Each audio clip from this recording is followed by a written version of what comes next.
Hello, everyone. My name is Craig O'Neill. I'm the Global Director for Optical Gas Imaging for FLIR, and I'm excited here to talk to you a little bit about our uncooled product and understanding the cooled versus the uncooled optical gas imaging product lineup. So before I get into everything related to the newer technologies and the differences between the two, I want to talk a little bit about the history of the optical gas imaging product lineup and where FLIR at least has been involved in the optical gas imaging product portfolio and the industry as it's evolved.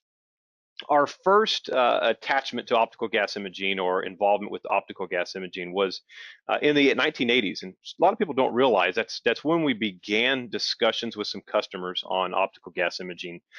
This was with the United States Army, where they reached out to us asking us to identify and detect various chemical compounds with optical gas imaging, and that evolved into that was more of kind of a specialized project.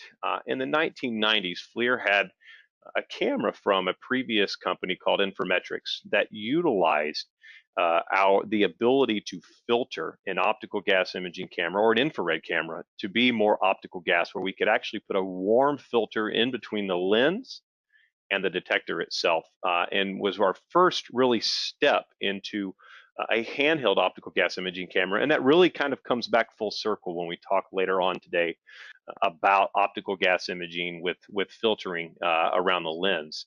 But in 2005 was our flagship year, and that was the introduction of a commercially available optical gas imaging system called the GasFind IR that allowed us to really get into the market to be able to provide a fully viable solution, a commercially available solution to the market for optical gas imaging. But at that time, we understood we were getting in the market, but we needed to take the industry feedback. We needed to listen to the customer and see what's the next step. And that was in 2009, where we launched our GF series, which is still very popular in force today, where we took the industry feedback that says, what do you need in an imager? And a lot of people said, you know what, we'd like onboard storage, LCD screens, and an eyepiece with color, GPS integration, and that would in the future help with the integration of some of the regulatory parameters and the regulatory requirements passed by organizations like the EPA, and even temperature measurement. That way we can use this camera as a dual purpose. And then in 2017 is where we began our adventure into ATEX compliant, Class 1 Div 2 or Zone 2 compliant optical gas imaging systems. And today, in February, we were very proud to launch our first optical gas imaging solution for handheld uncooled cameras. And we'll talk a little bit about that today and some of the things we've learned in the past couple of years in development of this solution to ensure that when it hits the market, it is the best solution out there, and it meets the stringent demands that our customers have, and hopefully those of you that have been able to see it feel as though it has. So before we talk about the differences, just to encompass everybody on the call, I want to make sure we discuss the very basics of how optical gas imaging works. In general, and about the most basic terms, an imager sees objects. An optical gas imager, an infrared camera, there's energy moving from those objects in the background into the camera, and that camera brings those photons in, it brings all that information in, and it converts it into an image. And that image is usually thermographic, or it's temperature measurement, or it's infrared. But at times, you may run into a scenario where you have a gas cloud that is in between that background object and the infrared camera. When that happens, that gas cloud absorbs energy and it blocks that energy from getting into the camera. And that's how we see that smoke-like image within the camera. That's how we actually see the optical gas imaging camera work and be able to visualize those gas leaks. There is a little science, and I'm not going to get in depth here. There's a little science behind optical gas imaging. The first step to that is just understanding infrared, which is just that wavelength of energy just beyond visible light and electromagnetic spectrum. In general, especially as it relates to optical gas imaging, there's two different types of infrared radiation or infrared. The first is going to be a midwave, which is where the GF320, the GFX320, those more common hydrocarbon cameras for optical gas imaging for our cooled solutions lie. There are, of course, some long wave solutions like the GF306 for ethylene and sulfur hexafluoride, but in general, most of those cameras are in the midwave. Now, the new cameras, the technology based around uncooled infrared is going to fall in that long wave spectrum from 7 to 14 microns is going to be generally where you're going to see most long wave uncooled optical gas or even uncooled infrared cameras regarding the detector. But the way the camera works is very basic. We simply allow the camera or tell the camera and to match the spectral response of the camera to the peak spectral absorption of the gas.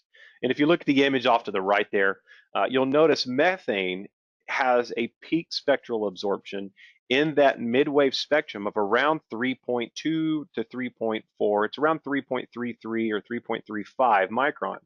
That's very common for a lot of hydrocarbons, which we'll talk a little bit later about the various hydrocarbons in the midwave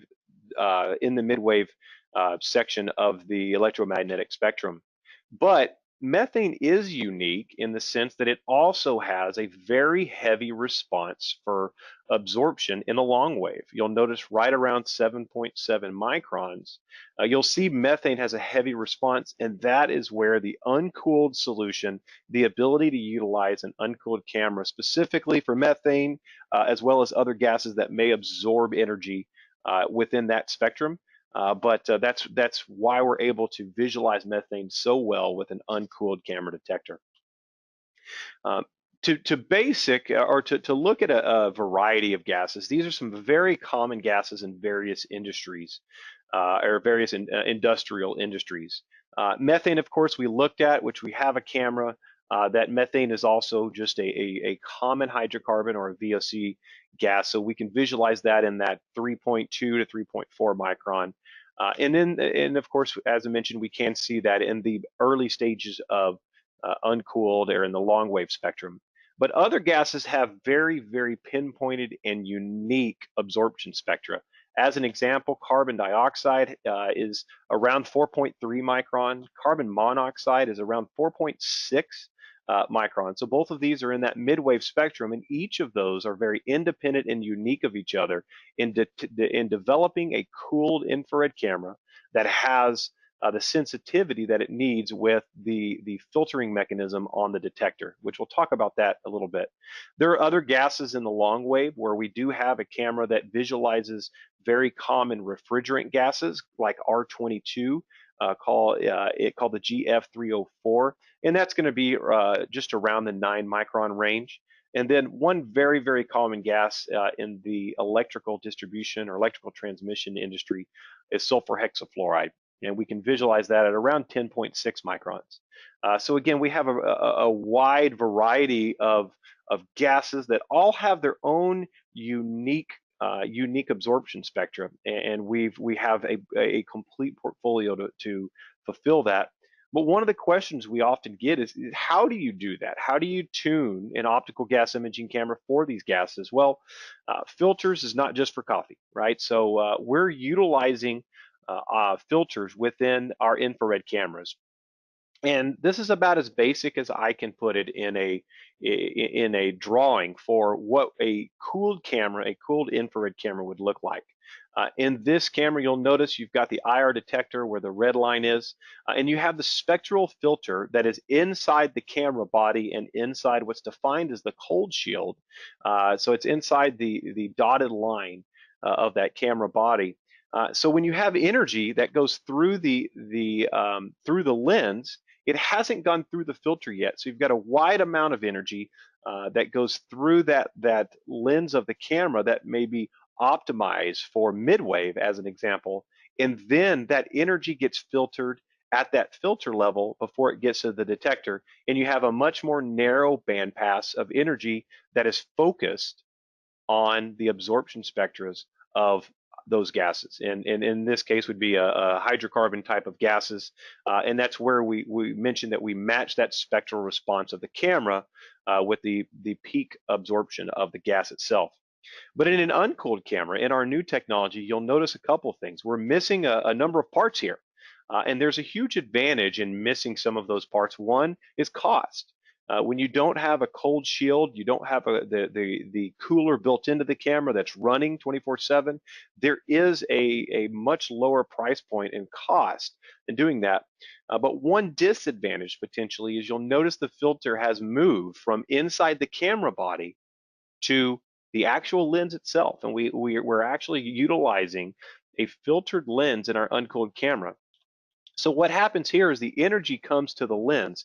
After it gets through the lens, you have a longer area or a longer path for that energy to travel after it is filtered. So again, we narrow that down. And one of the negatives of there is an opportunity for the energy after it goes through that lens before it gets into the camera body to have what's called stray radiation inside that rectangle here, where you may lose some energy, you may lose some of the capabilities of that camera, which is why the uncooled technology and even a uncooled filter, even if it's a mid-wave camera, if you're not using a filter on the actual detector itself or in the cold shield of the detector, you'll lose the sensitivity of the camera. So this is just again about as basic as we can explain on how an uncooled camera works with filtering. As I mentioned, that we have various cameras designed, and I briefly went over these. But for our cooled cameras, for both methane or hydrocarbons to CO2 to carbon monoxide to refrigerant gases to sulfur hexafluoride and some other ammonia and ethylene, we have various cameras that are filtered specifically for those. And in February, as we mentioned, we're very proud of releasing the GF77 uncooled camera for use with use for methane in specific, but there's also a number of other gases that we can visualize in that unique spectral range, like sulfur dioxide and nitrous oxide and some other gases that are not very common to optical gas imaging at this time. But when we look at that change between cooled versus uncooled detectors, one of the key points to look at, and we've talked a little bit about it, is the wavelengths. That mid wave a lot of times versus long wave. And another way to look at those wavelengths is what we define as the functional region versus a fingerprint region. And what we mean by that is, if I were now to not just pull industrial gases, let's focus on hydrocarbon gases. And these are some very common hydrocarbon gases from propane, benzene, methane, and ethylene here. And you'll notice two things. There's a very commonality in the midwave spectrum of where these gases absorb energy. That's defined as the functional region. These function the same way around that 3.2 to 3.4 micron range, and you can easily encompass almost all hydrocarbon gases in visualization in that narrow range in the midwave spectrum. But as you move towards the long wave spectrum from 7 to 12 micron, you'll notice something. All of these gases have a very independent and unique absorption spectrum. And so propane is at a different level as benzene, as a different level as methane and ethylene. So if we zoom in a little bit on these gases in the functional region, you'll notice this graph here is only 1/2 a micron or 500 nanometers. So if I were to put a 200 nanometer filter within this, very indicative of our GF320, GFX320, GF620 camera, you'll notice that we can encompass and we can actually visualize all of these gases with one camera and one filter. Again, you'll notice that this is a 200 nanometer wide filter, but this is only 500 nanometers of an actual graph. Now, if I look at the fingerprint region, this is a full 5 micron range of a graph. So a 200 nanometer filter would be very, very narrow. So we hear the question quite often is what would we need to be able to visualize each of these gases? Is we would need 4 separate filters to hit the peak absorption in the fingerprint region of each of these gases, which makes it very difficult to have one camera that can visualize all of these gases. And in our experience, in our development, this was the biggest challenge, is how do we make a camera that is effective for the most prominent gases in the market? And in that, that was choosing the right filter. There is a delicate balance in choosing the filter between what we would define as gas contrast and image sensitivity. And I'll get into those a little bit, but I wanted to just start off showing you the difference between a cooled and an uncooled camera. There are sensitivity variances, and an uncooled camera is not going to have quite the sensitivity and the detectability of a cooled solution that's been in the market for quite some time. And the reason I mention this, there are some limitations to the uncooled product. As an example, regulatory requirements or meeting regulatory sensitivity standards like Quad OA. The uncooled solution is not going to meet that requirement right now, like the cooled system is. Of course, we're always continually trying to better our product and see how we can meet industry demands. But at this time, the uncooled product is not going to meet that Quad OA sensitivity standards. But why is camera sensitivity so important? If we look at two separate solutions, this on the left, you have an uncooled camera with no filter on it. And so this is completely unfiltered camera and just wide open to that uncooled. On the right, you have our common cooled camera, the GF320, with a 3.2 to 3.4 micron.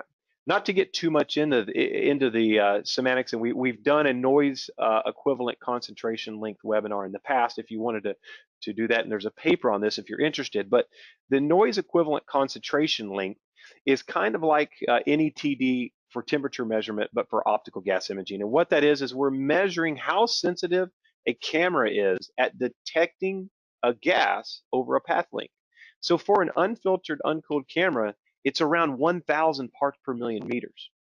But for a sensitive camera like our cooled GF320, it's at 13. So again, this is almost 100x change between the two.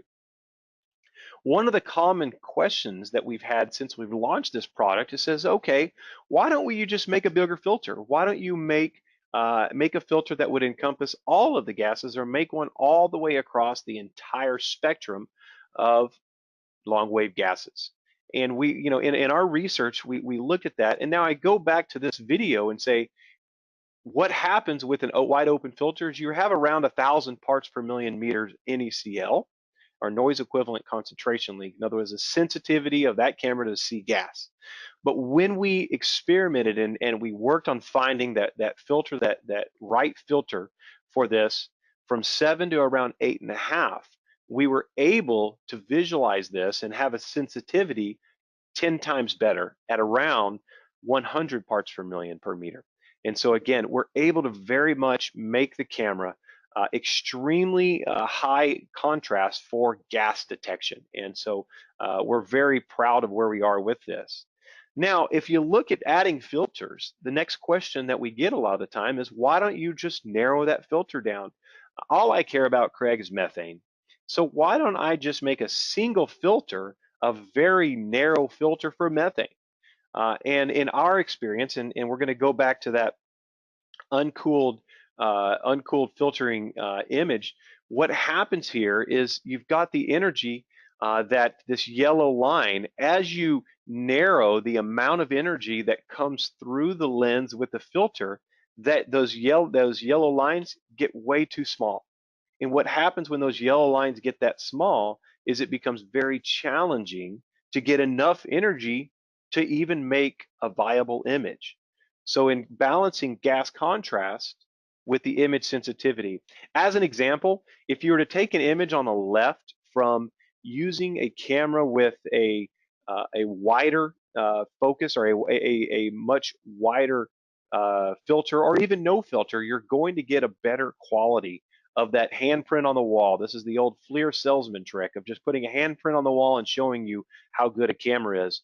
But as you were to, in our experiments and in our research development, as we took that filter and made it so narrow, we began to lose the quality of the image, and we began to get a grainier image. So to balance to have a good enough quality image to see what's going on and you're seeing, and the perfect contrast image and the perfect contrast of gas is where we settled on the GF77 camera and the filtering for that camera in our product that we've released and is commercially available today.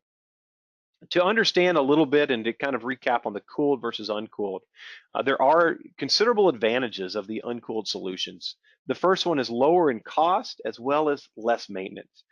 The cost to manufacture this camera and the cost to the market of this camera is going to be much less, to this tune of maybe 40 to 50% of the cooled proven technology.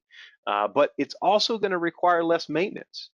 So over time, you're not going to have a cooler that has wear and tear on it in another part within the camera that can potentially degrade over time.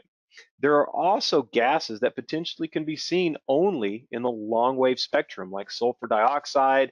Nitrous oxide is one that can be seen in the mid wave, but it's at a unique spectral absorption where we don't have filtering. So again, we have a wider variety of potential industrial gases to be able to visualize with this camera. But the challenge that we found in our research and development was that you have to get the right filter with the sensitivity of gas contrast. So you have to get that filter accurate. And we feel as though we've done a very good job in doing that with our engineering team. But the cooled solution isn't going away. The cooled solution is here for a number of reasons. The first is you get unmatched results with the cooled solution. You get better image quality. You get better resolution with the 640 by 480 in our new GF620, and you get better sensitivity. You have just a better quality image. You saw that in those videos of the side by side. As far as sensitivity goes, you also can meet some of the sensitivity regulatory standard requirements like Quad OA or the Method 21 alternative works practice. There are also many features that are only available with the cooled solutions right now, like an ATEX rating or quantification in our new quantification mode or Q mode feature that combines the operation of the camera with the QL320 from our partner Providence Photonics. And as we've talked about in this webinar, there is the opportunity for the camera to work in that functional region so it can visualize most all hydrocarbons. A quick, just comparison of the three technologies. Of course, the column on the left is going, or the camera on the left is going to be the GFX320. In the middle, it's the GF620. On the right, it's our new uncooled solution. Of course, you get hazardous classification. You get better sensitivity as well as better gas sensitivity with our cooled solution. But some of the key things is, you can visualize over 400 gases versus more directed gases with our cooled solution. And quantification mode and some of the advantage features are much more reliable or more acceptable and available in our our proven cooled solution. For those of you that attended this will be recorded. It will be available after the fact, but we also have a technical note on this topic available on FLIR.com, or I can send this to you, or we'll wrap it up in our follow-up and provide this PDF technical note for those of you that may be interested in sharing some of this information with others within your organization. But I do want to say thank you. I thank you for your time. I know that everybody on the call, your time is valuable. I want to thank you for your time. And for those of you that are customers, thank you for your business. And those that aren't, we're looking forward to bringing you on and into the optical gas imaging world of FLIR in the near future.